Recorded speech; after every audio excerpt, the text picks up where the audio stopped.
अवधूत चिंतन श्री गुरुदेव दत्त. श्री स्वामी समर्थ महाराज की जय.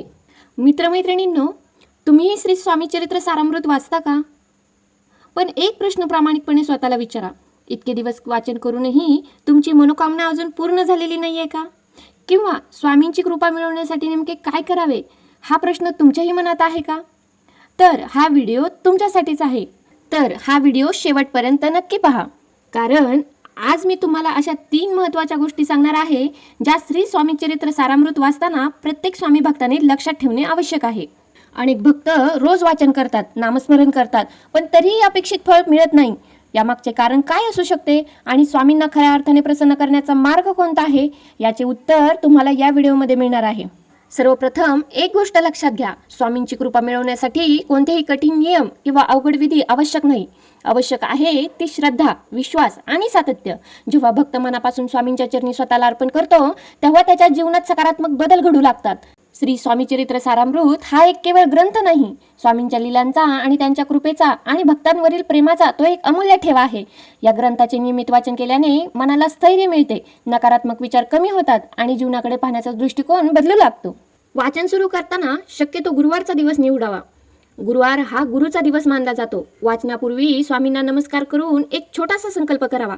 संकल्प खूप मोठा असण्याची गरज नाही, फक्त एवढेच म्हणा, स्वामी तुमच्या कृपेने हे वाचन सुरू करत आहे, माझ्या मनाला योग्य दिशा द्या. अनेक भक्त दररोज ठराविक अध्यायाचे वाचन करतात. काही भक्त सकाळी तर काही रात्री शांत वातावरणात वाचन करतात.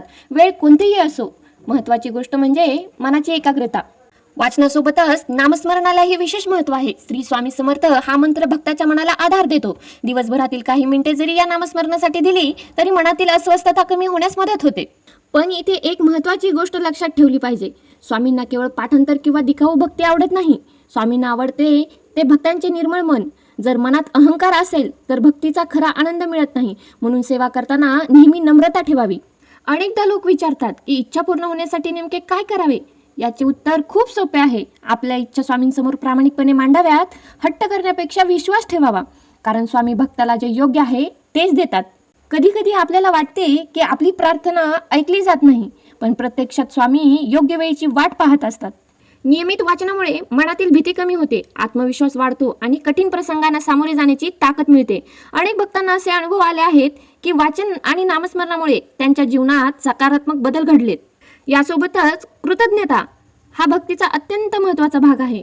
रोज एकदा स्वामींचे आभार माना. आयुष्यात जे काही मिळाले आहे त्यासाठी धन्यवाद द्या.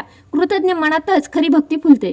शेवटी एवढेच सांगावेसे वाटते की श्री स्वामी चरित्र सारामृत वाचताना चमत्कारांच्या अपेक्षापेक्षा स्वामींवरील विश्वास वाढवा. श्रद्धा, संयम आणि सातत्य या 3 गोष्टी जिथे असतात तिथे स्वामींची कृपा नक्कीच अनुभवायला मिळते. स्वामींवर विश्वास ठेवा, नामस्मरण करा आणि सकारात्मकतेने पुढे चला. जर तुम्ही खरे स्वामी भक्त असाल तर कमेंटमध्ये आत्ताच लिहा, श्री स्वामी समर्थ.